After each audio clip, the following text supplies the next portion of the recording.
Throw some colors on the screen and paint me black and white. I wanna see a thief in a gunfight or a heroine wounded in love. You can keep her lighted by an old flame left to frame, so I can read the feeling on her face, half in shadow, and know I felt that too. In danger and in love, you've got the dreams I was dreaming of. I've got 2 hours to pretend, so I watch a movie with a friend. Time's running sideways, and reality's gotta meet me halfway, so I'll meet it here again. Here's the Trading Movies Podcast with friends. All right, Aidan, I'm going to read you a series of 4 prompts that made me really sad when I was doing research for my short film. So it starts with 3:18 p.m. Request, female scientist wearing nothing but see-through lingerie, bending over doing experiments, big-ass POV. 6:08 p.m. This is all from the same user. Request, a woman with see-through lingerie showing her ass by pulling her pants to show her pussy. 6:38 p.m. Request, girl naked, long brown hair and see-through t-shirt, breast taking a selfie. 6:50 p.m. Request, girl naked, long brown hair and see-through t-shirt, breast taking a selfie. I guess the last one didn't get fulfilled. Now that really upset me because the thing that got dropped was female scientist. And I thought and doing experiments. I thought it was really all for, do what you want, let 1,000 blossoms bloom. I don't think it's good that this person was like, you know what, drop the scientist part and just focus purely on I thought it was like a step backwards for sort of women's empowerment in this head. Yeah. Told a really dark narrative, I guess. Yeah. And what was he cooking, do you think? I'll try and find the picture. So for the viewers and for you, so this was part of an AI, I'm making a video about this, but for research for my short film, I know that sounds like a real, I read Playboys for the articles type thing, but for research for my short, it's your understanding. Yeah, for science.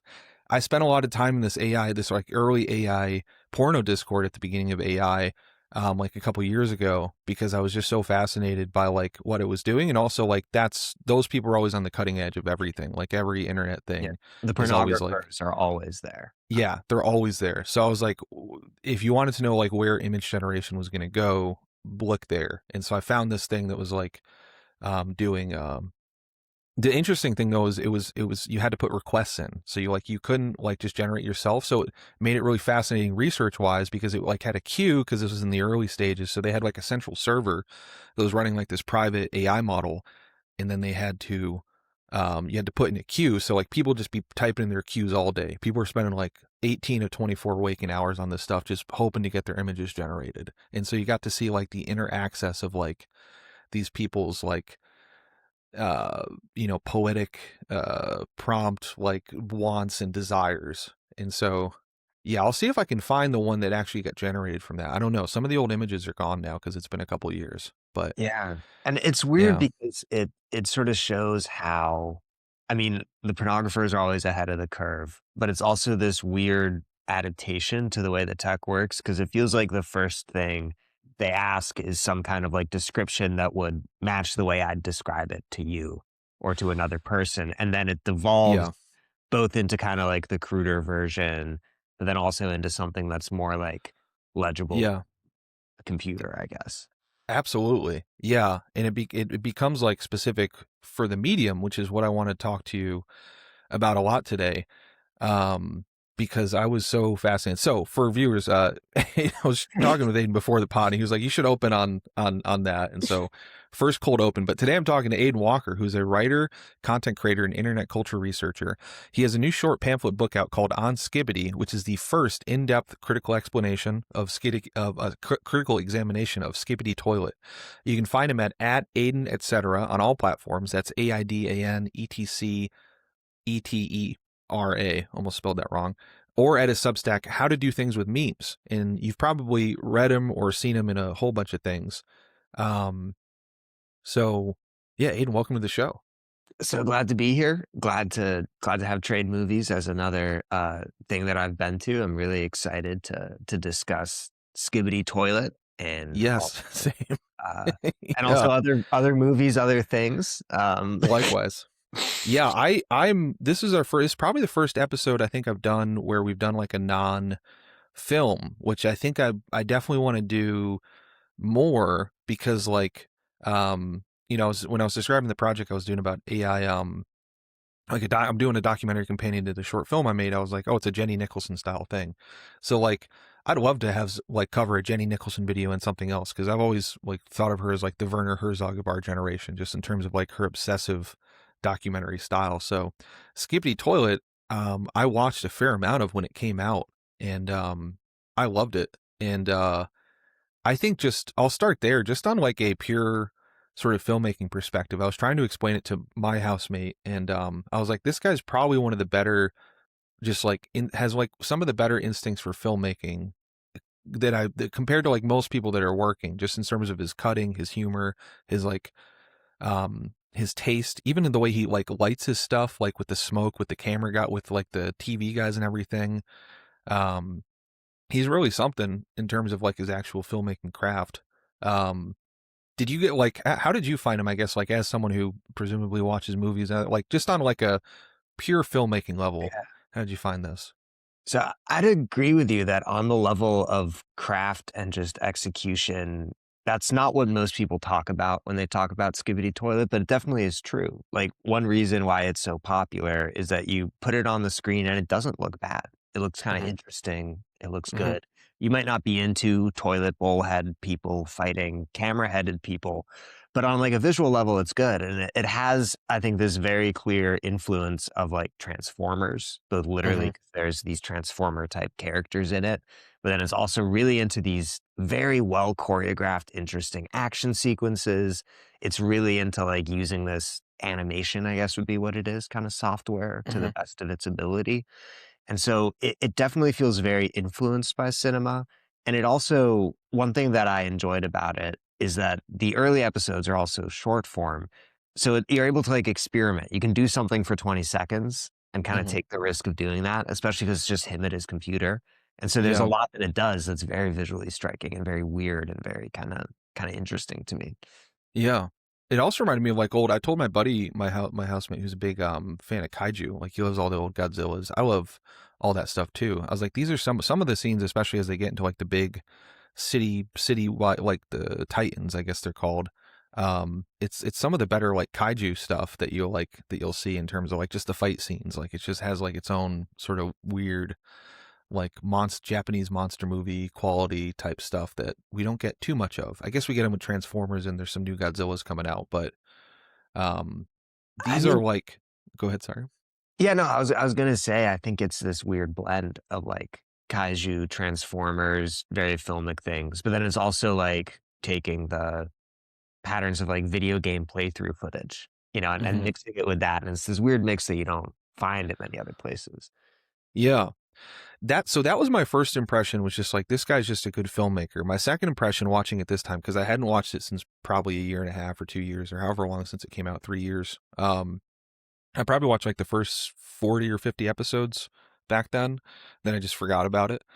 Um, but the thing that I got this time was like a deep sense of dread about like the content of it and what it said about I guess modern society. Like, because there's a thing like I think I talked on a previous episode with this guy shout out Matt Ellis, who's he's a great Twitter follow, media researcher. Like media, I sent him he was the first person I sent this your pamphlet to, and he was just like, oh, I'm excited to read this and stuff. So, Okay. um, but I think we talked about like how it's not like we produced, like Trump got produced and he's responsible for everything bad in the country. It's like we're the only country that could have produced Trump. Like he's sort of like almost like a natural end state of like what we were doing. The thing I felt a deep sense of disturbance on watching it this time was just having been inundated with like Gaza and Ukraine and everything. This was like the thing, along with like Eddington and maybe like One Battle After Another this last year, that's like it felt truly modern in a way that I think a lot of media has struggled with. And it's like it felt like my experience as a first worlder, sort of watching the country I'm a part of or the global movement that I'm a part of, NATO, the West, like whatever, do war crimes. Like in terms of like, that was my interpretation of it, of just like it, which then like made me even more uh fucking, I don't know, paranoid or whatever the word is. Um because I saw everyone in the comments, like everyone, it seemed like there's like a 90-1 or 95-5 split between people who are sort of on the side of the cameramen versus the side of the toilets. And just like there's a lot of sort of like visual things that like the toilets are more human. Like even if they're like zombie or like whatever, but they are like the more human side, they're the They more have organic faces. side. That's the Yeah. big difference. Yeah. Like in terms of like every bit of like sort of what's the word? Like every bit of like imagery or symbology you could associate with, it's like I think their homeland, it's almost like more established that they're in like the desert, and like they're more human, and it just felt like, and even the way like the sort of the camera people and the TV people moved, it's like they're moving in sort of this fascistic like orderly fashion. Yeah. It felt very much like that every one of the commenters was on the side of the cameramen, but like to me, I naturally like instinctively empathize with the toilet people, the Skibbidis, because like they are more human and they're just like, it felt like there's, I don't know, there's just something super dark about like There almost is. like this sort of fascistic force, like, and you're sort of watching it as like the POV person, and you're not until later episodes you're not necessarily doing the violence, but you're watching this, like in many cases you call it out in your pamphlet, torture. You're watching this torture, you're watching like these sort of like brutal camera people kind of like put down this sort of like chaotic, like more human like force, and it felt very much just like, I don't know, like visually it obviously felt like just watching war footage. Like the video game definitely felt like video game footage, but like it also just felt like videos I've seen of like the Ukraine war, POV stuff like that, and like just Gaza, and like it just really like it started making me, maybe I've been reading too much Epstein stuff over the last couple days, because we're recording this right when sort of the revelations that like um that like uh I think it was the founder of 4chan, like Christopher Poole or Moot or Yeah, the whatever. allegations Yeah, now. the Moot allegations, Yeah. where he met with Epstein and then restarted the politics thing. And like, was that part of a psyop? Ghislaine Maxwell, you know, being like heavily The involved in Reddit Reddit, like, power mod as well. yeah, like how much? Allegedly.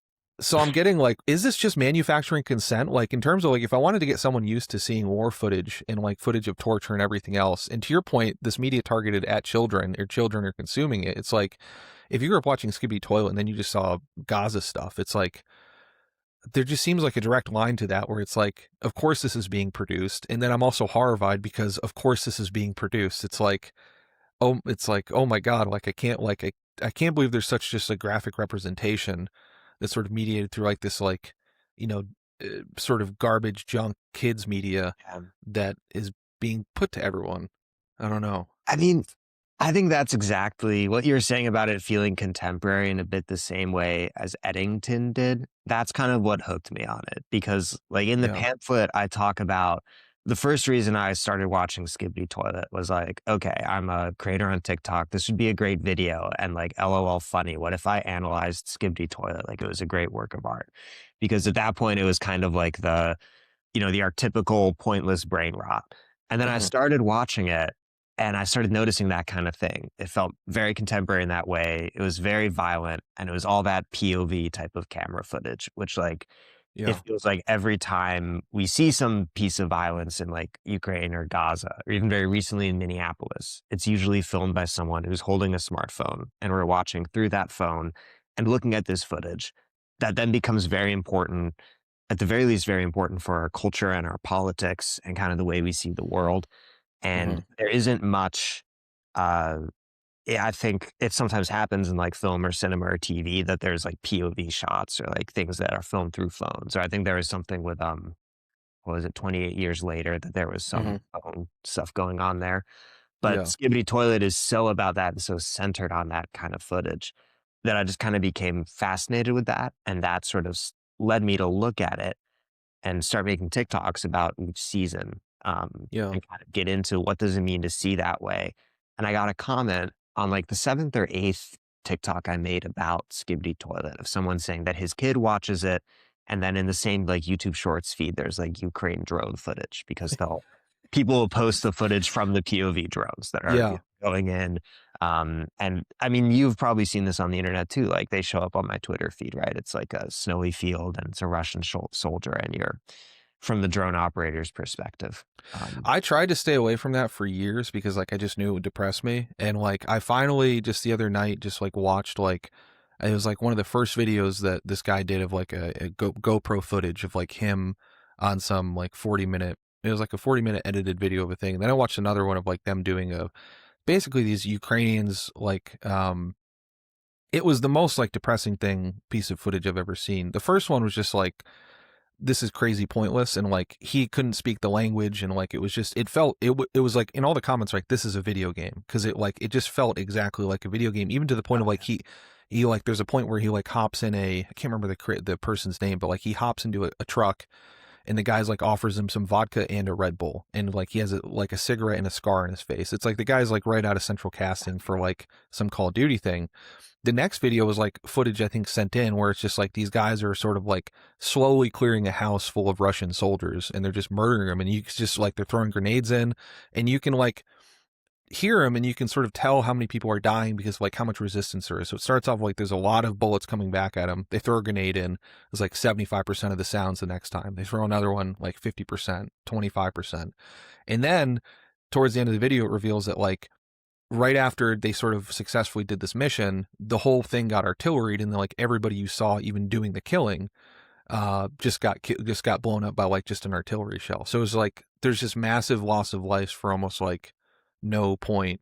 I mean, all war essentially is like that, but like it just gets turned into short form content. And I'm sure that's been clipped to death, right? Yeah, which I think is one of the shocking things about this moment, in that I feel like in my mind sometimes like being raised, I guess, like within the, NATO alliance, West, privileged, whatever mindset, there's this feeling that like if a war were to happen, it would be like this very serious thing. It would have Band of brothers. It would be Band of brothers. Yeah. But it's like, no, a war happens in the 21st century, it's going to be clipped into short form video because everything. Yeah. And there's a weird like nausea almost that comes from that. You did that great tweet in your pamphlet. You quoted that great tweet of like people are going to experience climate change disasters in a series of short form videos that just get closer and closer until it's at your doorstep, right? Yeah, it's probably going to be war, right? That's what war is going to be. Yeah, and I think that's part of what really struck me about Skibbity is that it is looking at the world and looking at war from that perspective, which is what it'll seem like to us. And it'll also seem that way because, the young people who are fighting the wars will have, played Call of Duty for 20 years, will have played Fortnite, will have watched all this footage. And I think sort of a side note to add on like the specific Russia-Ukraine thing, or rather like two little ones, is first, there's that sort of report in The Guardian, I think, that came out about the Ukrainian sort of military kind of gamifying the drone operation sort of system. Sort of like you take out certain types of targets that they decide to prioritize at a certain time, and your regiment or you will get certain types of equipment or certain rewards. And this was something that the Ukrainians pushed back on. They pushed back on it and said, well, we aren't turning it into like a game marketplace, but it is extremely effective. And so that's sort of an interesting side of it that is also perhaps allegedly getting gamified on the side of strategy. But then the thing to remember too is Skibidi Toilet, created by a Russian national who has expressed kind of weird, I mean, maybe anti-war, but possibly also pro-Putin type politics. Is he? Because I was wondering about I didn't look up who DeFuck Boom was. DFB, I guess. He's a Russian, I mean, ethnically Russian, I think, and Georgian national, so lives in Georgia, which is some sort of former Soviet sphere. Very Stalin-coded, right? That was Stalin's background? Very possibly, yeah. I believe he was ethnic Georgian. He was, yeah. Russia, yeah. Yeah. And so I don't know the most about like his biography. I think he's given some interviews. There's some like, Skibbity sphere content creators who have like tracked him and like talked to him on Discord or whatever. But he's definitely posted videos that like seem Z curious kind of. There's one he posted that was like Z curious. Z curious, yeah, Yeah. like making fun of the Ukrainians and the Russians, and it's like he's, destroying a bunch of Ukrainian soldiers and then bringing a bunch of Russian soldiers home, and then he kind of is like Putin and Biden should, sit down and hash it out, and it's sort of like, okay, he's engaged with, the show comes out at a time when war is definitely at the front of his mind, and he's definitely someone who's watching this footage, I imagine. This is another great point. I remember when the war kicked off, my ex and I just watched it on Twitch. Like that was the platform that had the coverage of it. It was just, we were just like, oh, it's like for like the first like 8 or 9 days, because you didn't know it was back when like the whole tank column was like, we were consuming it exactly the same way as we did Skibidi Toilet, because it was just like we were watching on Twitch. We were watching, in some cases, a guy reacting to it, just putting the live stream on of just like these vague things. And then also just like seeing the Twitter updates of like OSINT people being like, open source intelligence, if you haven't heard that term, for, people like, just posting like, oh, it's like the line of Russian tanks is out of fuel and they're going to be encircled. And, this is going to be the big counterattack. But then it's like, well, that might be disinformation. And then, yeah. Yeah, I mean, monitoring the situation. I recall right around that time, I was at Know Your Meme when that happened, and that we were like getting great traffic and views for stuff like Ghost of Kiev. Like when that sort of meme came out about the fighter pilot and all these different things that were popping off. And it was definitely like with so many events, like January 6th, I felt the same way. Like you could go right onto the internet and get it in this like unfiltered form, and the news was like this lag.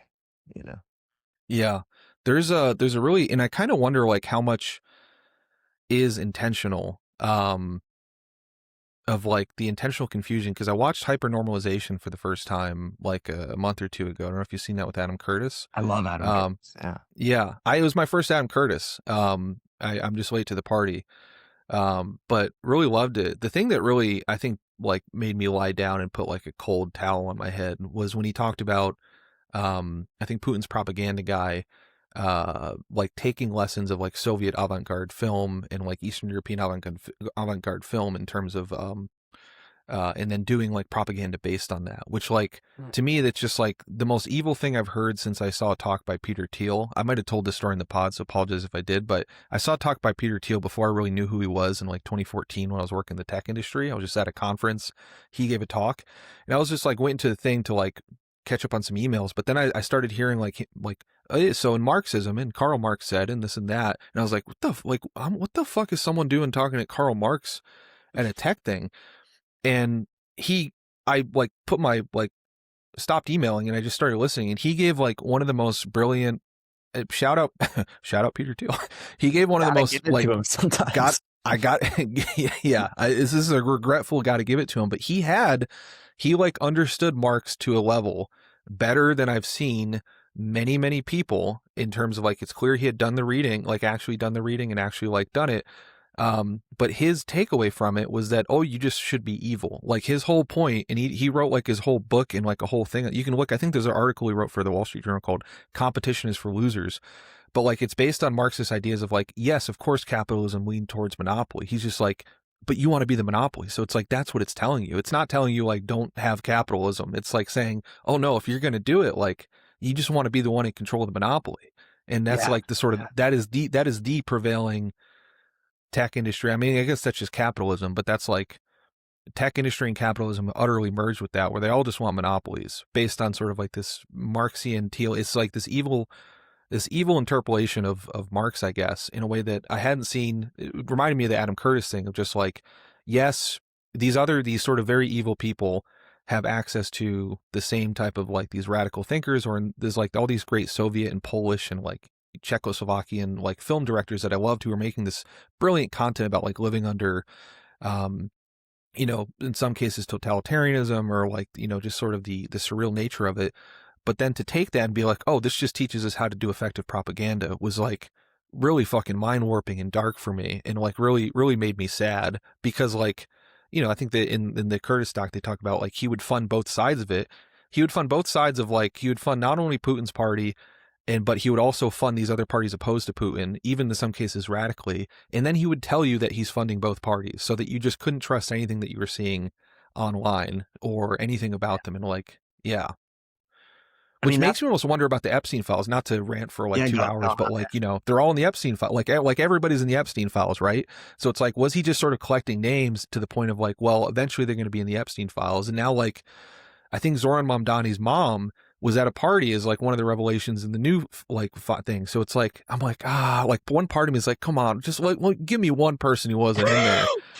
But it's First like, boot, now Zoran's mom, like all of our heroes are being, yeah. And it's like, is that also purposeful to just be like, well, everybody was connected to this guy, so you can't trust anyone. So like all this hope that people had, and I still have, I don't think like, you know, he's not, knock on wood, Mamdani himself is not in the Epstein files, but like his mom being in there is like, I don't know how to think about that, you know? And it's like, I don't like, it makes as much sense to like fake that and then put that out there.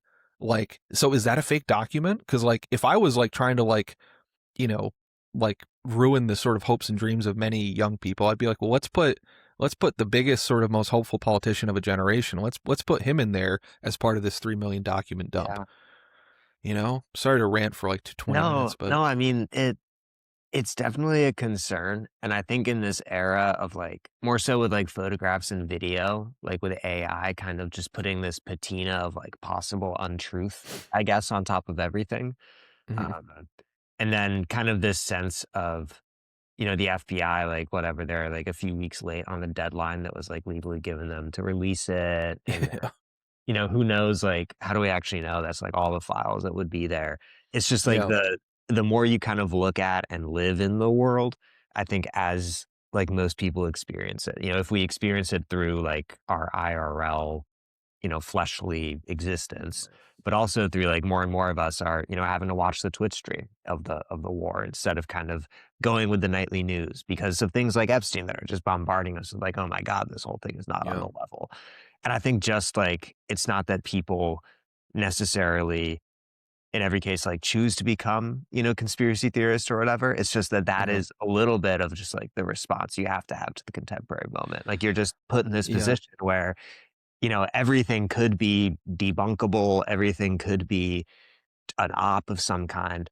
And I think it's really hard to like know, actually what is what. And I think yeah, that's like an emotional thing that on the one hand people are really exhausted by. Like I find it exhausting. And on the other hand, I feel very, untrusting of, most things. And well, a couple of the things I wrote down and loved were, um, there's like a couple of guys that you see in like episodes. Like there's like two humans, like I think it's the agent they call him or something. And I think I don't know how it is like post 69 because I watched up until episode 69, the period that Aidan's book covers. But there's like in a couple things, there's like just these brief humans that you see. And then also like the way they play with it of like, I think it might have been even episode 69 of like transmission error, user error. And there are some times when they like sort of like make you doubt like what you were seeing in a very like postmodern way. So how yeah. do you deal with all this? Can you tell me how to deal with it? Who do I trust? How do I trust? I have no idea whatsoever. I mean, just what you're saying about like all the eugenics stuff being like deeply American and deeply rooted in our history. Like Yeah, I shudder to think of the things my ancestors did, voted for, worked for, supported. And I think that's true not yeah, just of the US, but around the whole world, right? That there's all these horrible things we took part in. And one thought that I've been having about like the Epstein files, and I might end up making a video like this. I did record one and then lost the footage, which was like work erased, but whatever. hmm Is if you look at the emails and there's this site Gmail where it like reconstructs his Gmail inbox and you can hmm kind of navigate through Gmail as if you were Jeffrey Epstein at a certain point in time. It's really fascinating. And when you see it that way and you see his connections, you see the kinds of deals he was making, you notice that he's just a guy who figured out how to use these different structures, I guess, of our particular era of capitalism, things like tax evasion internationally, things like, philanthropy being a way to kind of launder reputations, things like, hmm his relationship with JP Morgan, which the New York Times did a great kind of report on, his relationship with former politicians and kind of state security services, whatever. And looking at all of that, it's clear that this whole like informal, often gray area legality type architecture was made for wealthy people to fuck over less fortunate people, right? To hide their money, to not pay taxes, to do crimes and get away with it. But it was built for these like white collar type things that, you know, I don't really understand because I don't have $10 million to go hide somewhere. And then most of us don't understand. But that Epstein, like what's interesting about him is that he looked at all that architecture, the stuff of like, oh, you can get a private plane, go anywhere, you can get your own island, you could know yada, yada, yada. And instead of using it to do like the normie white collar, like financial crimes, he used it to do sex trafficking. He used it to do things that, and all these rapes and all these things that are very like visceral and clear to people that we do understand. And so I think like a lot of that fascination with him is that it just makes really visible and clear and like horrendously evident, you know, that all that other stuff that people were doing, which because it involved like numbers and paper, just didn't feel as like clearly a violation of us, was also horrible. And I think a form of abuse that was inflicted upon so many people. You know, how many people have died under crippling debt or had their houses foreclosed on or been screwed over by that very same system that Epstein ran with. And so I think it's like, that's part of the resonance of this, is that the conspiracy is just like structural racism, capitalism. Like that's the like he just literally used that whole thing that was built to screw over everybody, but in particular, like, you know, minorities, poor people, people in the global South, and just used it to do perverted, horrible sex things. And it just exposes that whole, to me, that's the conspiracy. Maybe I'm like too doctrinaire Marxist or whatever about this, but like the conspiracy is that you could get that kind of money and then get away with anything. And I think that's, we're getting away with more banal stuff. I think that's totally accurate. I mean, even on just like I remember there's a vivid memory I have of me outing myself as a poor person when I worked in the tech company. Because like tech companies, for viewers out there, they don't ever let them know you're poor or from a poor background, because or like most white collar stuff, they don't hire for like skill or anything. They hire for you to fit into the culture, and so that they hire you to like to understand. That's how college works. It's like if you can get into a like a really good college, it's not about the education. It's about like the network you build, and it's about like teaching you how to be a member of like the upper middle class or whatever. I outed myself because like I can sort of speak a couple of the languages, and like, cause you know, I have like, you know, it's like my parents are, you know, college educated, and, you know, I had a little bit of it, but I also grew up in East Tennessee in a very rural high school. So like it was a lot of practice. And I remember when COVID happened, we were all a complete, like almost remote company. And when they were doing the COVID loans, the company I was with like applied for one and got one. And I remember like I was like involved in like it was a small tech company, so I was like in sort of the upper part of it.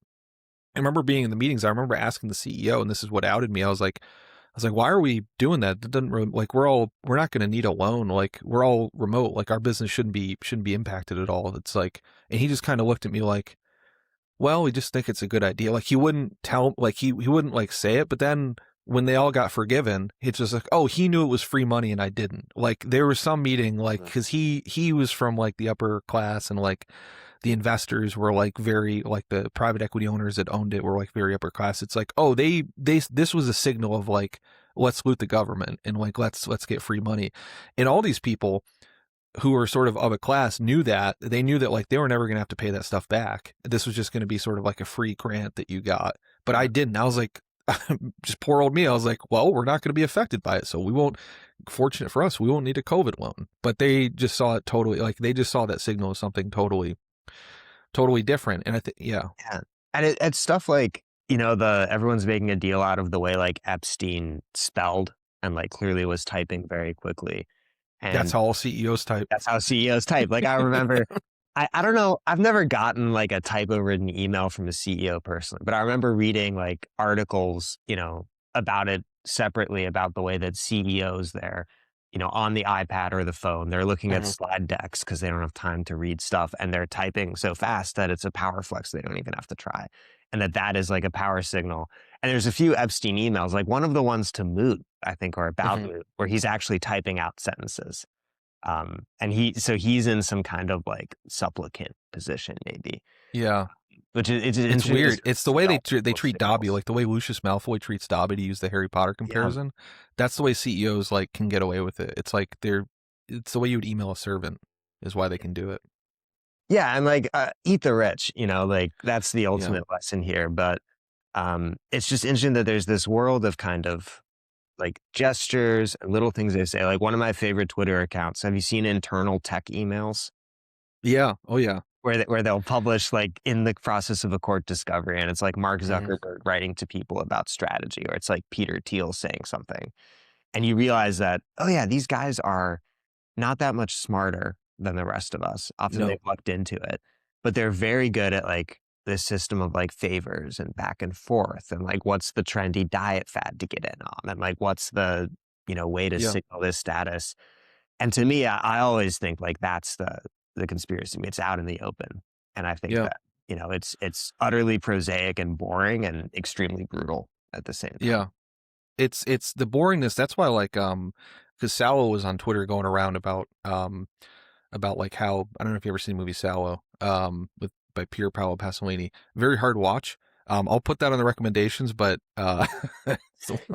Hassan laughed. Shout out Hassan. He laughed at me for recommending it too. It was kind of a troll to Becca Bloom after I did like an anti-rich talk video. But it's all about, it's like literally like 2 hours of torture. But it's like it takes place in the like a real Italian state in 1943, the Republic of Salo, which is set up by Mussolini, and they're just like sort of abusing. It's basically like the thing of like, if they could do this to you, they will. And it's like very much like that's sort of the thing he communicates, like, and it's a super it's like people know it as a shock movie, which really undersells it, because like Pasolini was like the foremost leftist like filmmaker of like the 70s and maybe of all time, but he was like the gay Catholic. He was like also gay and also like the most spiritual guy you've ever seen in your life. So his movies are fascinating because it's like gay, deep Catholic leftism, but also angry, and also like he's just an utter genius at it. Wow.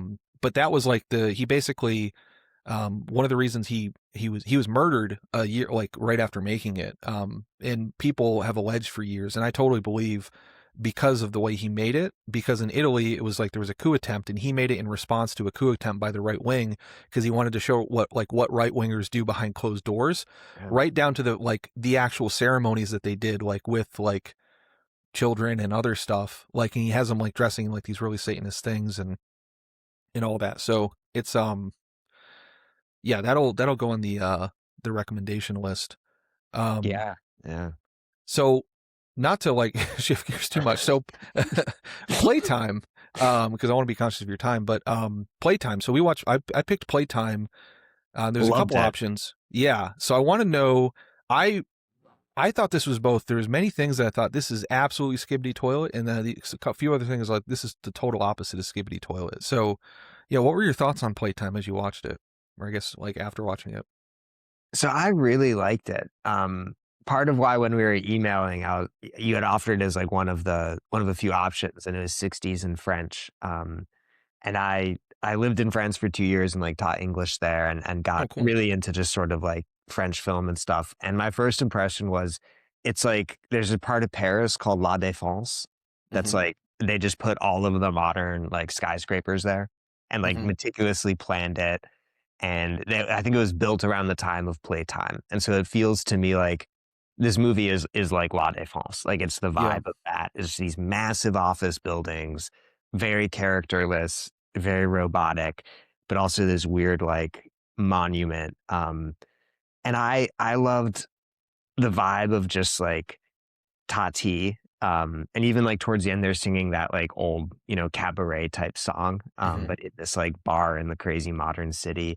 And like that guy, like clearly an old man in 67 when he's playing that lead role of Ulo, and like, very much like mime tradition, like old fashioned, like you want to hear an accordion and have a glass of red wine and like a nice piece of, like it feels like a very like rustic or like, and then he's just plopped into this, gray, hyper modernist world of just like these skyscrapers and this weird vibe and like the airport lounge of it all. I just love that contrast. It is great. It's interesting you point that out about the set of it. So one thing I noticed on this is like I remember the set being like when I started watching a little like the set seemed very Skibbity like, and that just like aesthetically, just like this sort of like the hyper modern sort of corporate style of like these buildings. So that was actually an entire constructed set for the movie. I don't know if you read up on the history of Playtime, but basically that was like he built all those like buildings and like like it was an entire constructed. I wrote a note, and I think I'm going to do a video on this, but I think I would argue that this is the world's first digital world. I think Playtime. So there's a couple fascinating things about that, like about the production of it. Like the entire set was produced. Folks, if you haven't seen this movie, I would highly recommend it because and Skibidi Toilet, because what we might talk about might make no sense. It's hard to see until you like watch this, but like it is so unlike any other movie probably ever made, in that it's bizarre. It's utterly bizarre. And he coached every single person on frame specifically to do routines that would be interesting. So no two viewings of this movie are the same because like you don't know what to look at in any given frame, because there's like right from the opening, there's like, you know, two guys sort of, there's like a man and a woman, like sort of like a woman's fussing over her husband. There's like a janitor that walks out, then like is like looks puzzled and then walks back. There's like airport pilots. It's just these long sort of flat shots. Though that felt like walking through like a Bethesda game, like an Oblivion or a Morrowind or like Fallout or something like that, in that he basically assigned all these people to have their own NPC routines in a way that is more specific. Like when you're an extra on a film, a lot of the times it's like, okay, you're in background, like talk, but don't make too much noise. He specifically worked with every actor to make them do something interesting on every single thing. Like, cause he didn't want you to like the viewer to like know where to look. And he just wanted to like sort of make this sort of like real world. So it struck me very much as a video game thing, like the way you would have to specifically code NPCs to like the way like in a Bethesda game or something. That seemed like the overlap, which as like a, you know, Skibbity being like a Source Half-Life 2 thing, that seemed like so totally in alignment between the two movies. But to your point, you said something I totally agree with, in that this is very much an old man's depiction of modernity. That's the opposite. When I said like there's similarities with a video game, Skibbity feels very much like a young person's depiction of modernity. Yeah. And it's also, that's another thing that made me depressed about Skibbity, is because like Tati, like the whole point of Playtime to me, is that like it's humanity finds a way through modernity. So it's like it starts out with modernity, but it becomes more and more human through the movie, and it like shows sort of the cracks in it. It shows like the sort of thing, and it's like very optimistic in that humanity will find a way to like connect and do through the thing. Skibbity, because like you're the POV is the camera and you're the technology people basically killing humans the whole time and everyone's aligning with it. It almost feels like the young person's view of that is a lot darker, in that like we are sort of destined to become sort of these digital fascistic things. It's like kind of I don't know. So, well, I mean, I think, so full disclosure, the way I watched it was I watched half of it one night and then I watched the other half the next morning because I was very, that's a good, and so I'd watched that first half where it's like the few set pieces are like the airport with the woman fussing over her husband, and then like the office, and then some of like the sales room floor. And I watched it and I was like, oh my God, this is a horror movie. Like this is, you know, especially like thinking about it from like the old Frenchman of like the early 20th century of it all. I was like, this is a horror movie. And like, the other thing we could talk about is like all the Americanness of it too. And how that's sort of like a horrifying thing, I think, in like the context of like what happened to actual Paris that like we know and love. Like this is like London and Brazil film. And America too, like the one of the heart, like the pictures on the wall depicting like you can vacation in Brazil, you can vacation. It's all just a building with like a Brazilian in front of it. And it's a building. Like the Hawaii one is like the building, and then it's the exact same. Everything's homogenized and flat across the world. So I watched that first half and I was like, this is a horror film. This is a dystopia. I see why Jeff selected it to pair with Skibidi Toilet. But then you watch the second half of it, and there's like hints in the first half of like people breaking through. Like I think of like the doorman who's like smoking the cigarette and like playing around with the love that guy. That guy's goated. The flowers as a motif of it. Flowers, like the flowers as a motif of like the lady selling the flowers on the street is like sort of the France breaking through a little bit. And then the France of it all, but more importantly, like the humanness of it all really breaks through the second half. and you sure. see like the people actually having fun and like people breaking the rules a little bit and people not acting like robots, but in that whole first half they're NPCs, like Yeah. yours. And that's a similarity with Skibbity, and that it's just this landscape of austere skyscrapers populated by NPCs. Did you notice the cutouts in the first part?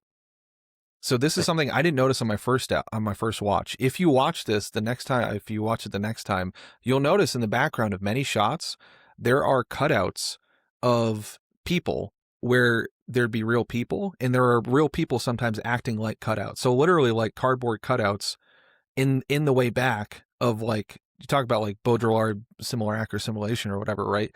It's like you see it like right from the beginning in the airport, and I might be able to, I'm kind of curious. I might be able to sort of pull this up and see, because I do have the movie on my computer. But there are literally, yeah, and like a lot of the first part of it, it's almost meant to, like, it kind of disoriented me because they're not in the same place from shot to shot. Like, you'll see a cutout of someone, you'll see mixed stuff of like a guy talking to a cutout, which is like totally like freaked me out. And then like in the next scene, he'll be talking to like a real person. But like if you let me, so again, I didn't notice it on the first go. So let me share my screen. Let me know if you can see this. Oh, I see. Yeah, yeah. Okay, so if you look, you see in the background, way in the back there, where my Oh, yeah, the silhouette looks like. Yeah, so those are just those are cutouts, and like it's like I was like, are those art or whatever? But then I noticed like a couple more times, like in here, you can see cutout up there, and then this lady's talking to a cutout over here of just a guy, like in normal conversation with it. There's a guy talking to a cutout up there, and it really like made me, and like especially when he gets into, I also noticed like I think this picture, I didn't notice the first time. I think this guy's in the conference room upstairs, the room that he accidentally goes into. All the pictures of this on this wall, I think. Yeah. I thought these were like French presidents, and they might be. But then like when he goes upstairs, they're also on there. Okay, and you can start seeing him in like a lot of shots. I think I just skipped through one. I think there's some cutout people up there in the buildings up there. It's like the way you would not render an NPC, like the like one that you're not interacting with in game is just kind of to save resources in the background. Yeah, that's why I was like, this is the first sort of modern. I just saw another one, like if as I'm like sort of skipping through the programs a little, you can see okay, back there's one, the guy's talking to a lady that's a cutout, and there's just all these, like, you can see in the shadow realm, those people are cutouts. There's the guy, I think, who's up on the portrait. Yeah. These two people are talking, but then like especially there's a shot where he's looking into the building next door. You can see more cutouts back there. He just like split like more cutouts up here in the back. Like it really started freaking me out, like noticing how many of them there were as he was going. And then the same thing in that shot where you're just pointing out the cutouts and it's the cubicles. There's the lady in the center who is, I don't know if I'll be able to get back to it, but yeah, but that red-haired lady who's in the center, who's like, that's like video game coded to me. Yes, very video game. She even like rotates on the thing, and like the way the sound works is almost video game coded, because you can hear all the sound up here, and then it's like, I don't know if you've ever like coded a little bit of like a 3D game a couple times, but like you sort of like, you can sort of view the sound cone projecting of like, if you want to, like, you can isolate it so you just hear a sound in a certain place, and it's like I can see how this would be constructed in like Blender or something, or like Unreal Engine. And Tati's just done it all physically. Like this is like the beginning of like computing type era, and he's literally given people these routines, and he's just programmed this little like universe totally. And he, like, I was looking on Wikipedia, he went bankrupt doing this. Like he put that much money into like creating this insane simulation that's all gray, that's all consistent. More cutouts, yeah, absolutely. He went bankrupt, and one of the reasons is because like everything in this, it's everything in here is deep. That's the other thing that reminded me of Skibbity, is that everything is deep focus, like it is in a video game. Like everything is in focus, which is a case in most video games. and he wanted it specifically to be on 70 millimeter film, which had like, it's a bigger film that has higher detail. And when it didn't, he theorized that that's why the movie like failed a little bit. Because like people weren't able to see a lot of the stuff going on in the background, like the cutouts or everything, which is, I think my instruction on this was just watch it on the biggest screen as possible on like the highest quality version. Interestingly, these columns are also cutouts. And, yeah, there's a do you point. think he's doing that ahead, in part to like draw attention to like the fact that it's synthetic and fake? I think so. I think absolutely. I think he's and he's like that point. The point you had in your story about the there's a the David Graeber quote about the biggest secret in the world is that it's constructed like this and we can change it. Is like, I think he's specifically doing it. I mean, you can see a ton of the cut it. So like, I think actually one of these is a real guy, and then there's also just other cutouts in the back. The one that really got me is that I think I marked it down here. So it's like as he's doing it. So I want you to watch the guy. This is why this guy right here, he's standing like a cutout. So on the right here, he's standing, and there's a cutout behind him. But then like, why is he standing like that for like 15 seconds as sort of this whole little scene plays out? And then now he moves. And it's like, you see, there's like 1, 2, 3, 4, all these are cutouts, all these one in the back. It's just absolutely wild. Like that. I honestly, genuinely didn't notice it on my first watch. But I noticed it last night, and it just was like giving me, when I watched it again, it was giving me, I don't know if schizophrenia is the right word. But schizophrenia, I guess. Yeah. I mean, it's an insane movie. It's bizarre. Like, this is one of the things that I think people don't like talk about enough with like the French New Wave or whatever, is that you have like the young guns like Godard, like Truffaut, whoever. But at the same time, all of like the unk boomer like French directors in like 1967 are like producing shit like this. Yeah. Like Bresson kind of is like the same, or like Renoir or whoever. Like they're just out there doing insane stuff. In a way that it's like the Nouveau, it wasn't like the guys in their 20s or 30s as much as like, or alongside, like, you know, he's old, and he's this is like an acid trip of a movie. Like, he's a mime. Yeah. I mean, he's not trained as a film guy. What was also interesting is that the character he plays at Monsieur Hulot, or Hulot, is like, I never know how to say it, is,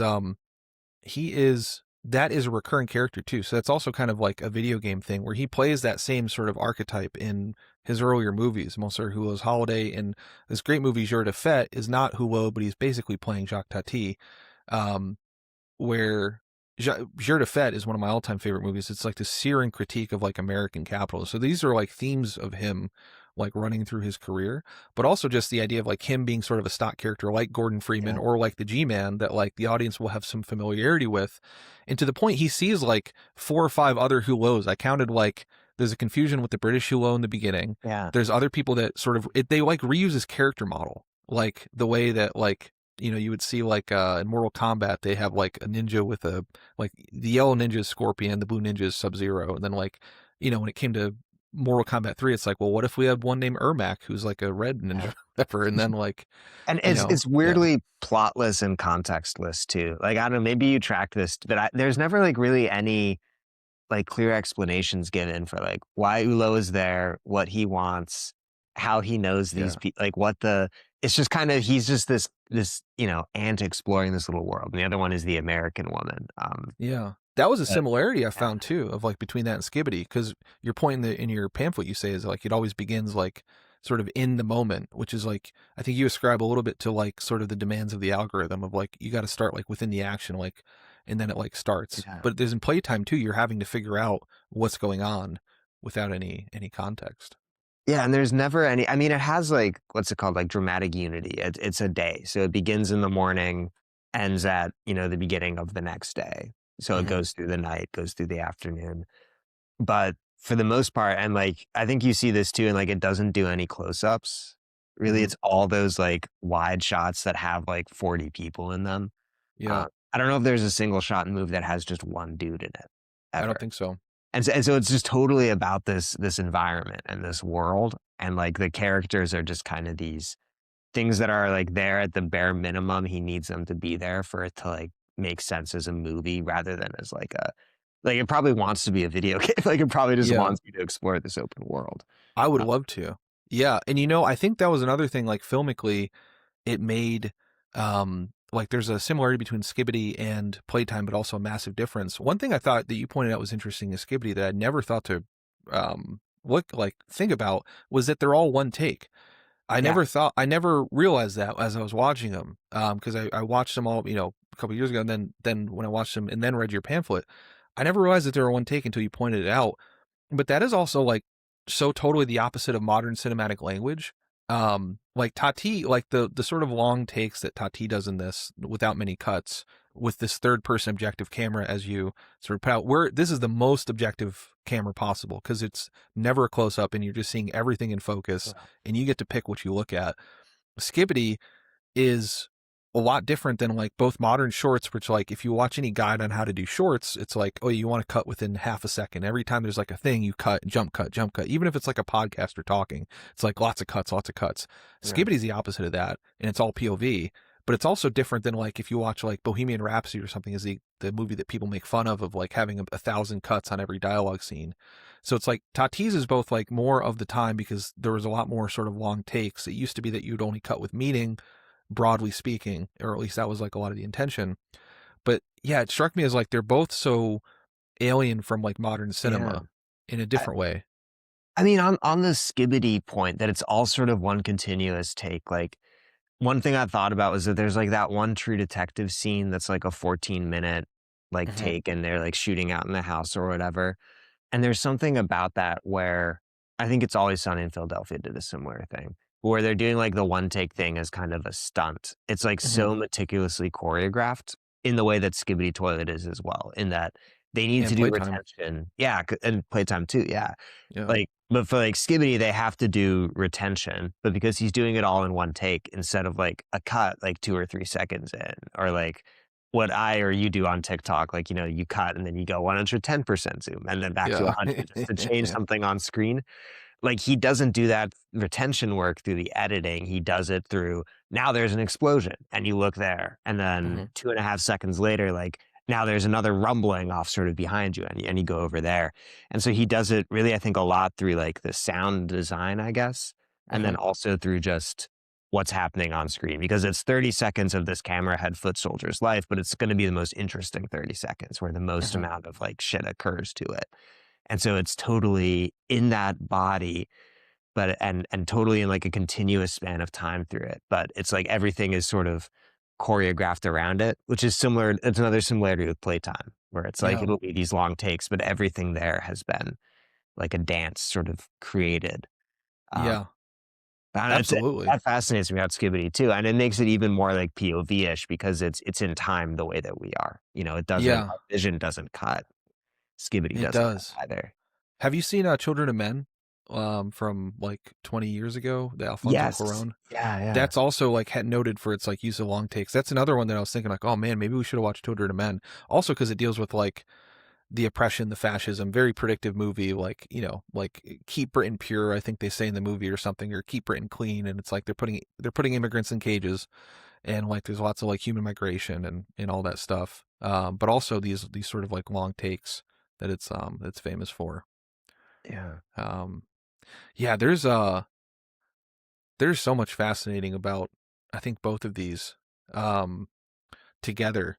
Another like similarity, I guess, would be just the foregrounding of just like tech at every single point. Like one thing I was watching for in like Playtime and didn't quite see is there isn't like a lot of surveillance going on necessarily. I mean, everything is glass and like see-through. There's these big machines, but I guess in like 1967, I mean, I guess that's like when Foucault is writing. So it's not like French people weren't thinking about surveillance, but it's just not that seems like such a core part of like what Skibbity is about and kind of how we experience our modern world of glass and metal and like machines. That just, did you see that in Playtime kind of? Or? The one time I saw that in Playtime, I think was when, and I think it's honestly the most grim part of the movie, and I think it's where it seems like Tati's being the most critical, is when you're looking, is when the apartment scene when you're Mm, looking. yeah. It's also the one that maybe reminded me the most of your pamphlet. Not to say that your pamphlet's like, I mean, it's kind of, It's a it's a little doomer. It's a doomer work. but like when you're looking inside the apartments, there's like that seemed the most critical because like they're both sort of like watching a screen. The guy's trying to like show him a screen, then he's also trying to like show him a slide or his like vacation or something, it seemed like. Yeah. And you don't see the sound of them at all, and they don't see the sound of each other. And then there's like a shot where they sort of hang of like the woman's on the right watching the TV, the Tati and the other people are on the left watching the TV.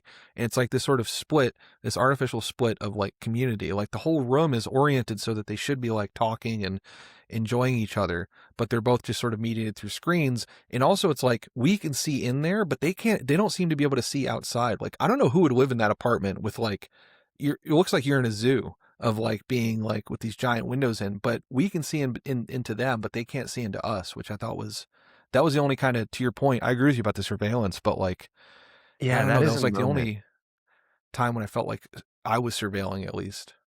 Yeah, it's a fishbowl for each of the people in that, and the shape of the windows I sort of noticed was like the same dimensions ish as like the screen of a television from that era, and that they have in those rooms. It's like sort of Mm-hmm. that squarish aspect ratio, and I bet that's sort of intentional that you're like watching through a TV looking screen at people watching a TV screen.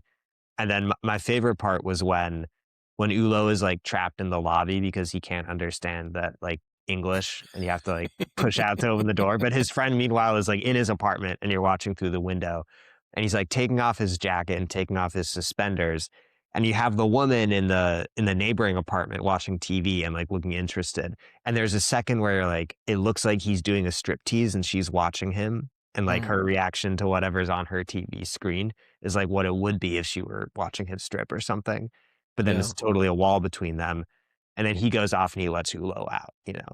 And I, Yeah. I didn't know how to read that, but I also thought that was like something was cooking there of like Yeah. they're so close to each other, but so totally far.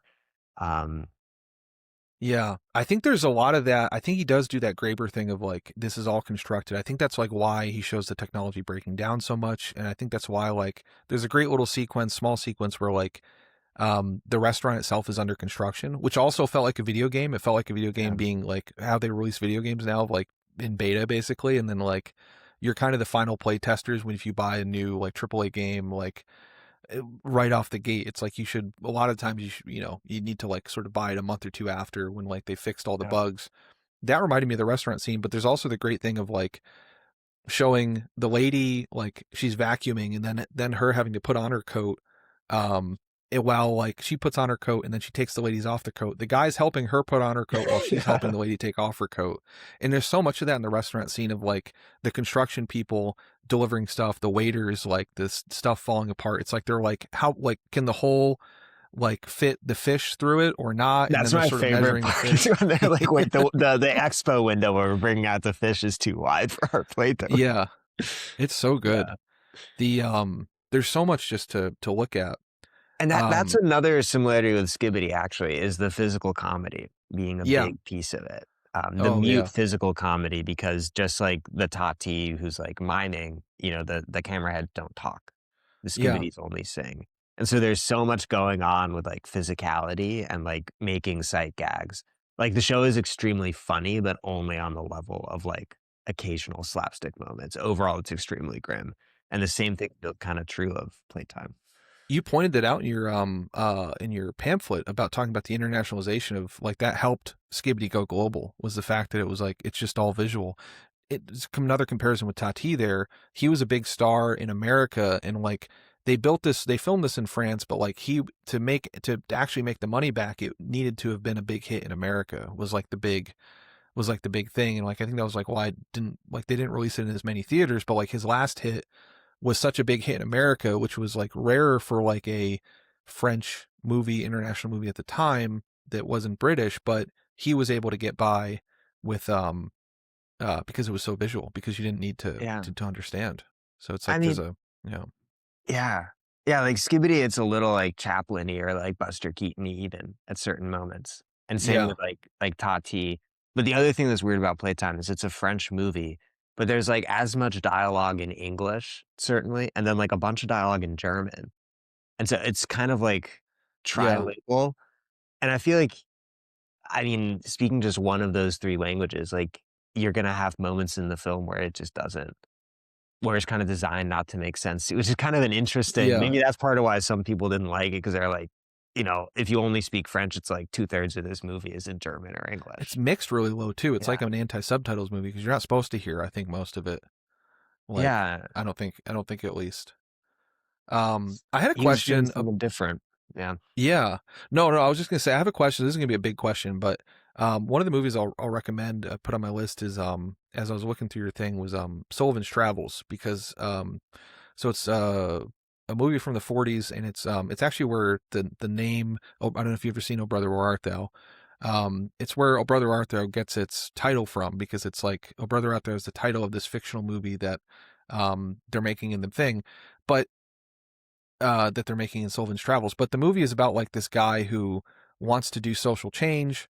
And so he's like a comedy director and he's like, I want to do social change. So I'm going to make this big, like serious social change movie. So he goes on a road trip to learn how poor people like live. Cause he's like, I need to know the poor people and like, I need to learn to be able to do this movie. But it eventually like, you know, stuff happens and eventually he ends up in a prison work camp, somewhere. And, like, and they bring in a movie, like they have a movie night in sort of this prison work camp and they take the prisoners to this black church. And the black church is like, they say like, you know, hey, let's be nice to these prisoners, you know, because they don't get a lot. And so let's bring them in, here so we can watch this movie together. And so they roll in the cinema, the film camera, and they all watch like a Mickey Mouse cartoon basically. And so the idea of the movie is like it was Preston Sturges, the director, kind of doing like a sort of answering his critics because he got like or like sometimes criticized, or some comedy directors got criticized by like people at the time of like, you know, you need to make more socially oriented work because you know you're just doing these like comedies when everything else was going on. But he made this sort of as a point of like film is inherently socializing because when the lights go off and in the dark and you all look at Mickey Mouse together, it's like, it doesn't matter whether you're black, whether you're white, whether you're a prisoner, whether you're rich, whether you're poor, the sort of main character in the movie has this realization that like cinema itself as a medium is like inherently democratizing. And so that was one thing I was, well, that was all in my head while I was reading your pamphlet. And I wanted to get your opinion on, is short form video and something like Skibbity inherently democratizing or otherwise? Because on some level, like I almost got hopeful. Not, I mean, I did get hopeful at times reading your stuff because, like, you pointed out some of the stuff, the ways you were talking to me seemed like a more optimistic view of the inherent democratization of something like short form video. But it also, then I started thinking like, well, maybe that's not in a great way, because I started thinking like the way you talk about like everyone has a camera now and like the camera heads and like we're um sort of like, I don't know, mediating everything through recording, like it almost seemed to me to like, in the way you talked about like the way short form, one of the really the parts I loved was like you made some comment about uh like how Skibbity has to be like, can be picked up, and a lot of these like successful short form stuff can be picked up if like you have, like you can enter in Skibbity at like number 18, which is what I did. Like the first one I saw probably was 18 or 19. Now I probably watched 18, 19, 20 and then went back and watched the rest of them. So it's almost like they have to function in a different way, which like to me almost seemed like propagandistic or more melodramatic and like it's more extremist, because like if you, every Skibbity has to communicate the entire story of Skibbity or the entire message of Skibbity in itself, because if that's your introduction to Skibbity, you're sort of building up this thing over time of like, this is who this person is, in the same way that Tati might have done that with Monsieur Hulot. But then I thought like that almost puts you, like that seems like almost a democratizing thing in a way if like everybody's sort of contributing to it and everybody can contribute to it. But then it also made me think like, well, if everybody, like when you talk about like fan culture, stan culture, if everybody has to like sort of be propagandistic as they're interacting with the world and as they're mediating with the world, then that almost seemed to me bad because it sort of prevented like their true self from, like, if I have to act like a Taylor Swift stan every time I'm in a space because like I'm trying to put out Taylor Swift is good as an important thing, then I'm not acting like me, I'm acting like as this thing every single time, which even though that's democratizing, it's democratizing and alienating at the same time, which almost seemed to me, it was like that might be a thing I kind of feel about the internet and some of this stuff. It's like, if it is truly democratizing, then why don't we feel more close together? Why don't we feel more democratized? But then I thought, even going, this is me being schizophrenic. No, I'm following. I'm enjoying it. Yeah, I'll give you an equally schizophrenic response. Okay, sweet. I love it. But then I thought, like, you know, as we talked about at the beginning, like these videos, like Skibbity felt very like, it felt like Gaza, it felt like Ukraine, it felt like Minnesota, and it almost felt like the way they're setting these things up, it's like there's almost like a global class consciousness emerging of like these nationalistic, fascistic surveillance movements from the top down are against like the everyday people. So it almost feels like there's an emerging like cross-class consciousness with this globalization that is sort of inherently developing. Because like, you know, I've been thinking about moving to like Chicago, or I've been thinking about moving to like Canada or Europe or something like this to like, because I don't necessarily want to be in Tennessee long term for obvious reasons. It's getting redder. But then I thought, like, is my experience of the world really going to be that different in like Poland? Like I joke about this with my Brazilian friend, and did a whole video about this, about like, we have Trump, they have Bolsonaro, we have January 6th, they had January 8th. Like, it's like, we have the same things. It's just like a different, like how Fanatics makes every hat now. It's like, Yeah. in the same way with in Playtime, how like every building is the same, just with a different brand The on it. vacation posters too. Every place has that same building on it with, you know, some little piece of local whatever. Yeah. So I guess like it seemed democratizing in that like it's, everybody can do it. And you mentioned that like there's so many people sort of contributing to Skibbity. And even I was at the point where you're talking about how the company that's now controlling Skibbity, or the one that owns it, or, you know, whatever, is like they're taking a looser sort of view of their intellectual property rights, because they want people to be able to contribute to it, because it is like this communal thing and it's different than a traditional thing. So I guess like this is why it's the huge question of like, is Skibbity / short form narrative storytelling like this in general, is that inherently democratizing, or is it inherently alienating, or something different, or how should I feel about this? Yeah, I mean, to me, that's the big question. Like, is Skibbity good? I get asked a version of that that's kind of like, is Skibbity good for my kid? You know, is Skibbity good for democracy? Is Skibbity good for the internet?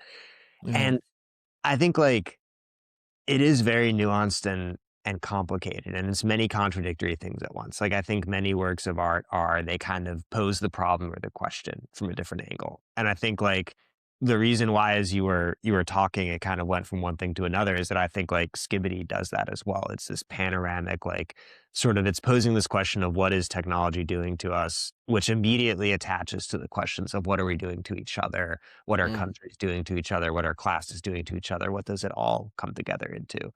And I got into this, I guess, like going back into my lore. In college, I was like in high school and stuff. I was like a literature kid. Like, I love poetry. And then I sort of got into like 20th century poetry, you know, like modern stuff. And then I got into like, right as the internet started, there are all these like hypertext poets and hypertext novelists. Have you ever like seen any of this? Like Story Space is the company, I think. But so I studied, and I worked for a summer at a media archaeology lab, studying this like publishing house, which like in 1993 would put out these floppy disks that had a hypertext novel on it. And so what would be is you plug it into your desktop computer and your screen would render like a page, and there'd be links, and you'd click through it, hypertext literature, going from link to link, and like make your own adventure, but also do these like interesting formal things with like the order of text, narrative, story, time. And it wasn't like they would be very structured in this way, and there'd be all this theory written about how to, you know, connect these different pieces, how to make certain statements with it. And then on my own time, I experimented with like writing some stuff like that, because I was just so fascinated with the form.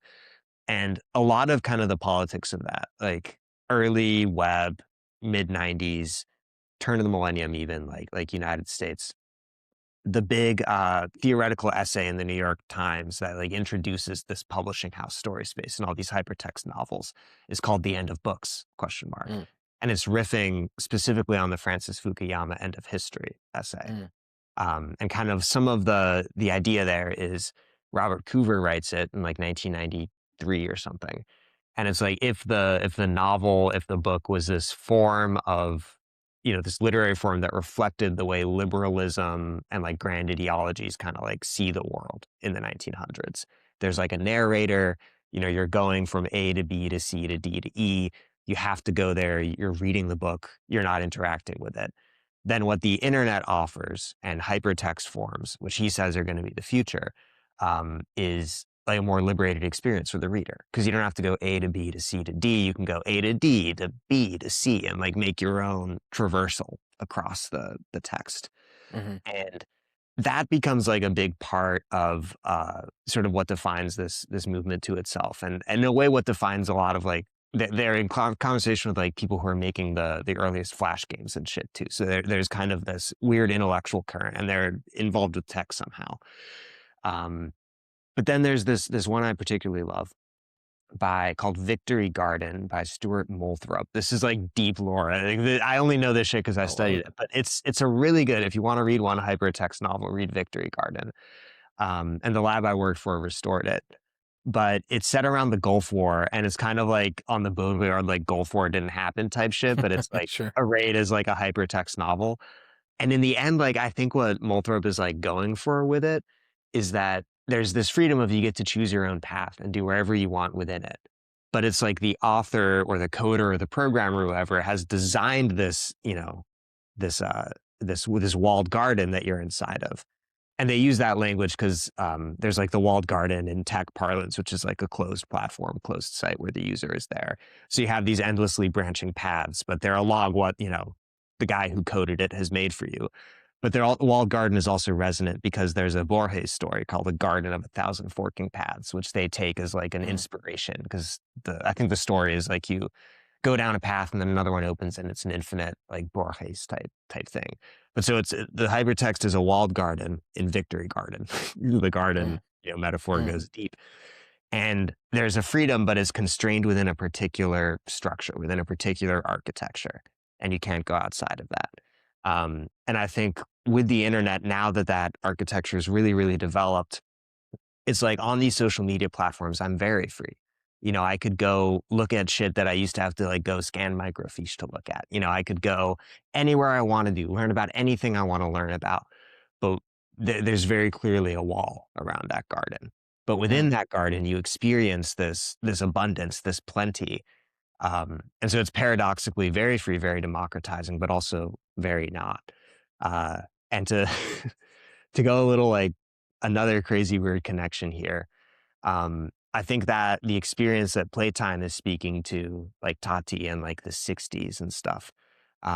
There's this book I read by Annie Ernaux, who's French and won the Nobel Prize for Literature recently. But it's this book, why am I forgetting the title? But the idea of it is that it's very much like these Tati wide shots. It uses the pronoun on quite often, which is like an unspecific third person in French, like kind of like one in English, like one would drink water with lime or something. But the one here is a white French woman born like around World War II. So it begins with one would, watch the parents take out the photos from during the war, and it evolves through, what the life of a typical French woman would be. So it's like a memoir of Annie Ernaux because she's a white French woman. Is it The Years? The Years, yeah. Okay. Yeah. And it's amazing and it's brilliant, but it's totally in this wide shot where she's not like saying, oh, I did this, I did that. She's like, and then one found there were more opportunities for education when you were 18 because you were 18 in, 1960 or whatever. So it's this really interesting experiment, but there's this one part in it that I absolutely love where she's describing like post-World War II. Suddenly there's all these like supermarkets that come up, and her family runs like a bodega, I think essentially, but like the French version in this small town in Normandy that's pretty poor. And the supermarket stuff comes and they present these things like, like packaged food or like powdered food or like brand names or whatever. And at first people are like, oh, that stuff is cleaner than like the potatoes we grow in our own garden. It's somehow more sanitary. It's somehow more like, well presented or something. And then over time, that just kind of becomes what life is. You're always going to get the packaged soup. You're always going to get the mass market product. You're living within this scripted kind of simulation, and you aren't eating things from your own garden anymore.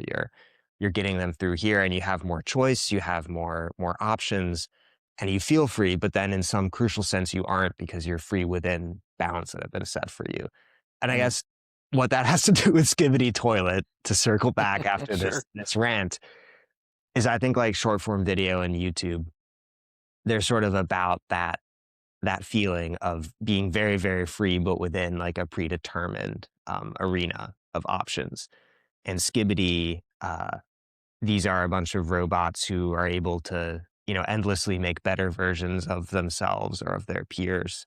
But at the same time, they're never able to not be in this war against the toilets. They're able to do all this stuff, but they're inevitably there. And I think the user watching, unlike in the cinema, like you were describing, where Mickey Mouse, everybody, when the lights go down in the cinema, you're all together. It doesn't matter who you are. I think the archetypical Skibbity watcher is like literally physically alone when they're watching. They're not at the same time. They're not in the same moment, but they're weirdly able to transcend being in a time or being in a moment to like be with other people in a certain way. There's no longer the tyranny of like, oh, I have to go to the theater at 7. I have to sit with these people that I don't know and maybe don't like. It's like you get to choose it all, but in exchange for choosing it all, you get like a diluted version of that like collective experience, maybe. You get the canned tomatoes rather than the maybe dirty one that your grandfather, pulled from the garden. I don't know if any of that made sense. Yeah. I love any of those. The other takeaway here. Yeah, no, that's that makes a lot of sense. Honestly, I mean, and that would fit in terms of, to go back to the beginning of the episode, in terms of like like capitalism in like our modern society could only produce something like Trump, as opposed to Trump being like something that's producing us. That is like, I don't know if how much do you know the innovator's dilemma? No. So it's like another, it's probably the other like sort of text of Silicon Valley. This guy Clayton Christensen was a Harvard business professor, who basically, it's where the term disruption comes from. So like, it's disruption is the most misunderstood term in like in modern America. But like he had it was a specific business sense that he sort of created the term in, is in it. It was when um, in a market, it's a phenomenon of when a good enough product that is cheaper beats best. And so his like term, he sort of tracked these markets of like steel is, I think, the main example he uses or one of the main examples used in the book of like there was these like classic, let's say the classic way to produce steel, and then there's a new way to produce steel called like mini mills in like the 70s. So the classic way to produce steel was like had 4 categories of stuff. It was like D steel, C steel, B steel, A steel. When the mini mills came in, what they did was they just targeted the bottom end, and they said, well, we can make D steel that's as good enough, that's good enough, and it'll be cheaper. And so the original steel companies were actually happy to get rid of it, because they're like, when they got rid of selling D steel, they're like, well, now our profits increase. So it's also like a capitalistic phenomenon of like, for our shareholders, like we're cutting out like one of our least profitable lines of business. Now we get to just make A steel, B steel, and C steel. But then the mini mills started to learn to make C steel, and then they learned to make B steel and then A steel. And it's like, this is how it becomes.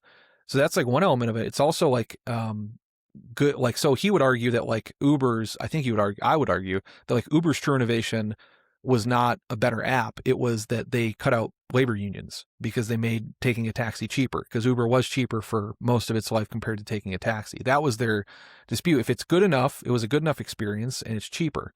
And that's how it's like, it's sort of, it did. And he also said that like bigger companies have like a fundamental blindness towards like new methods of doing business, because all the lessons they learn lead them to produce something like Google. So, well, again, one of the core examples of this. It's the same thing with drones, honestly.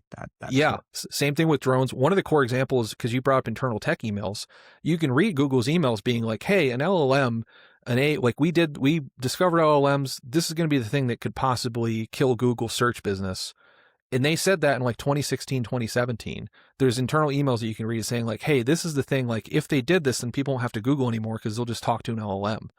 And they're like, and they even said like, hey, well, we should probably do something about this, but then they never funded it. And now LLMs are probably going to kill a lot of Google search business, and they're making it like Google search even like disastrous. And now Google's trying to play catch up because as a big company, they couldn't understand the lesson that it really needed to be like an outside company doing it.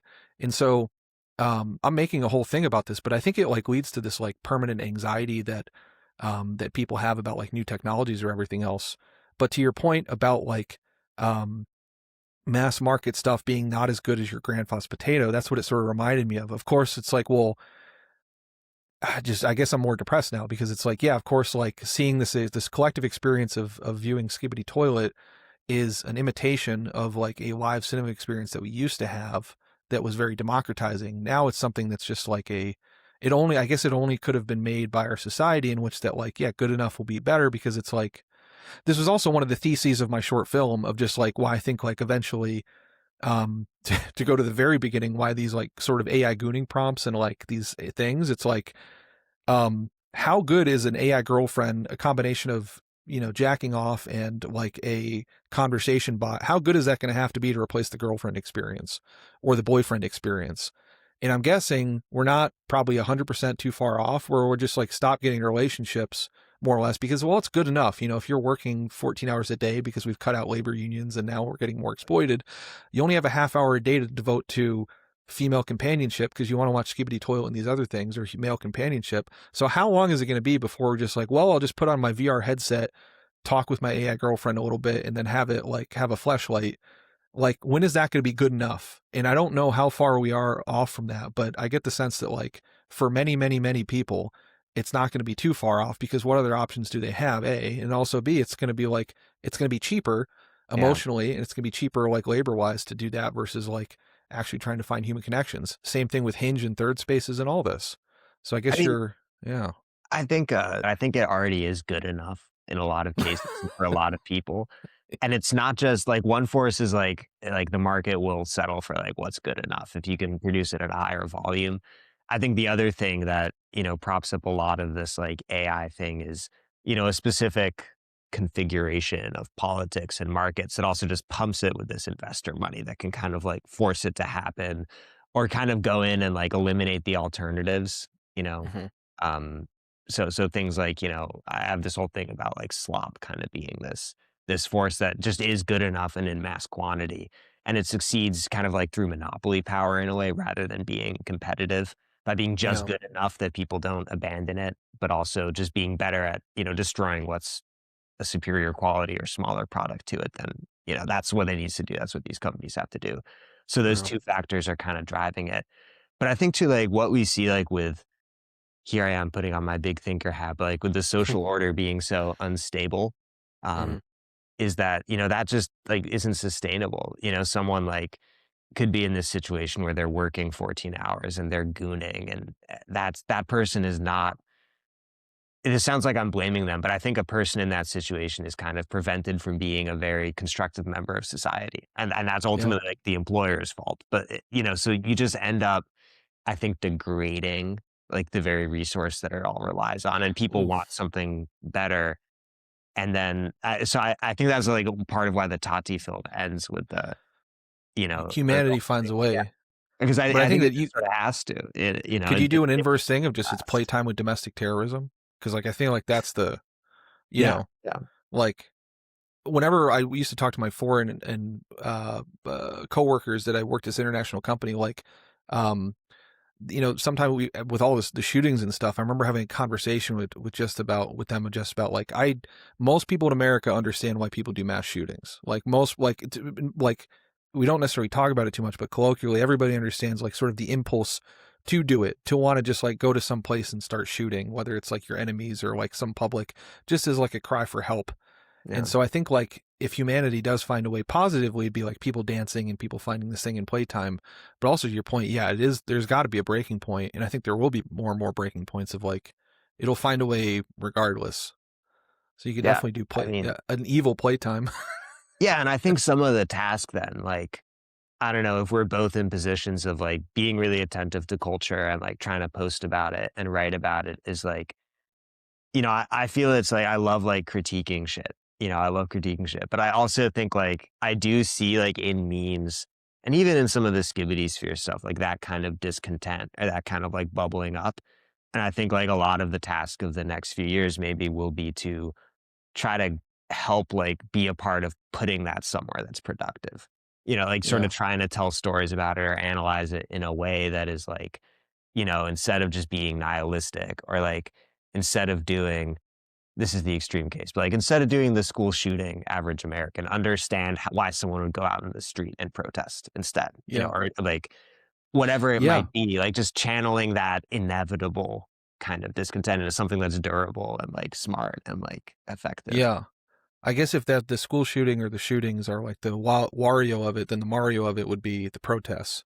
And then I guess like, yeah, it's like the Waluigi of, I guess, like humanity finding a way socially would be gooning and AI stuff. It's like there's sort of positive stuff I Right. guess you could look at from both. I mean, even like the Wario of it to me, to like bring it back to we were like talking about Epstein, is like the far extreme of like there is a satanic cult of pedophiles who are drinking the adrenochrome of children. That's like the Wario.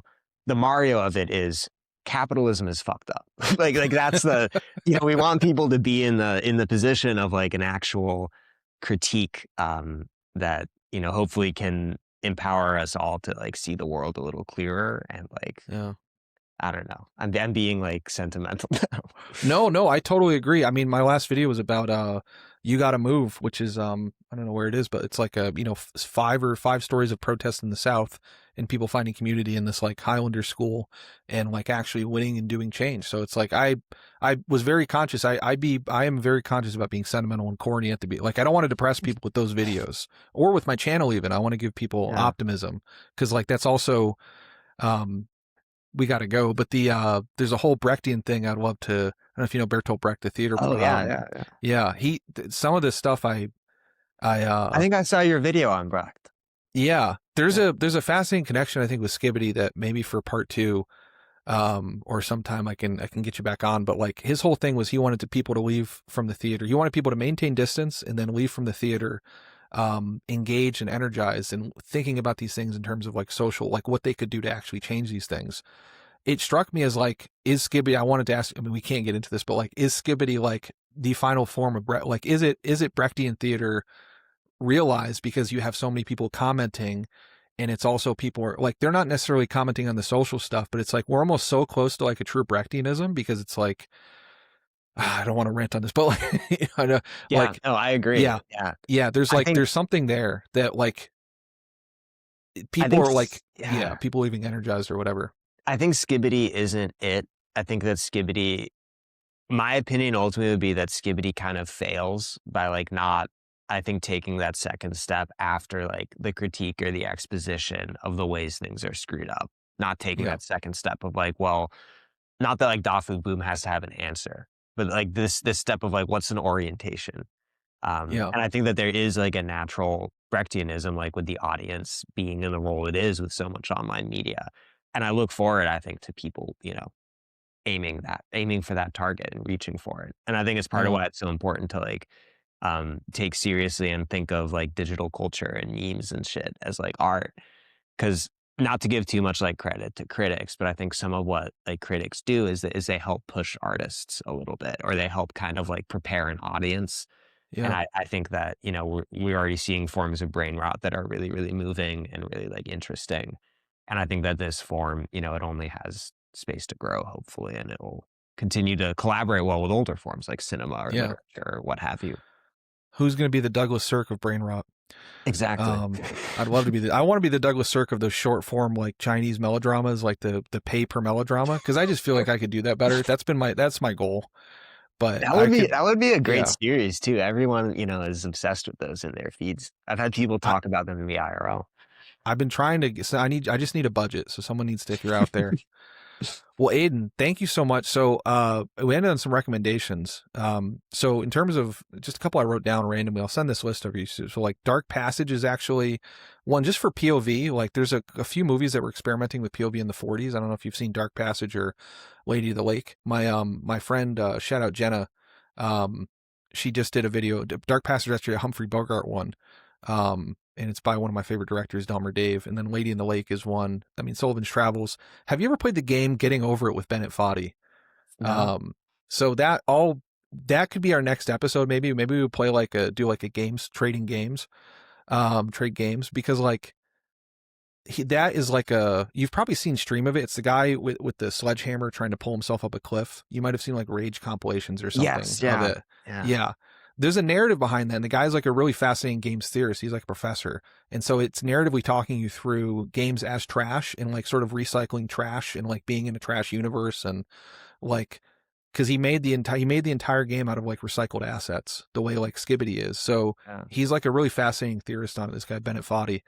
But yeah, so I'll then there's a few other, and then for you, some of the things I wrote down: Victory Garden, Annie Arnaud the Years, and just some hypertext stuff. I'd love to read any of that. So yeah, do you have any other like recommendations? If you like Skibidi Toilet and if you liked Playtime, any like things you'd throw out there to the audience? Recs?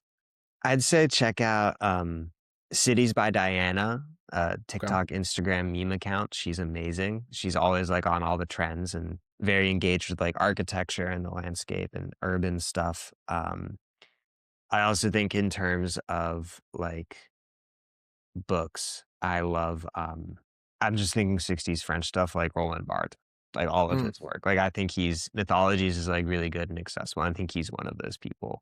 And I love too, he has a book, Camera Lucida, which is really good about photographs. Okay. Awesome.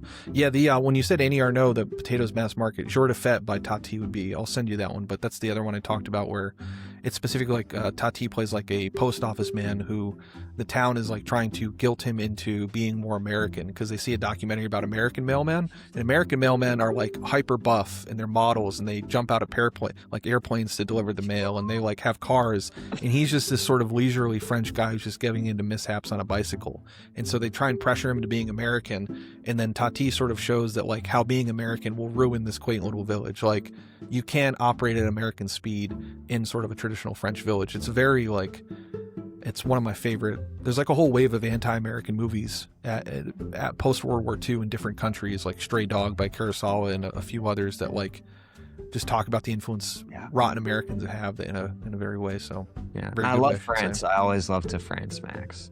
Oh, sweet. Yeah, I'm excited. I'm taking, so that guy I talked to you about, Matt Ellis, the class is currently going on, but I'm taking a France in the 1960s class at the moment, because that's like one of the bigger blind spots is a lot of that new wave stuff. So I will actually be watching Nouvelle Vague and Breathless probably later today or tomorrow. Oh, so I love both of those. Yeah.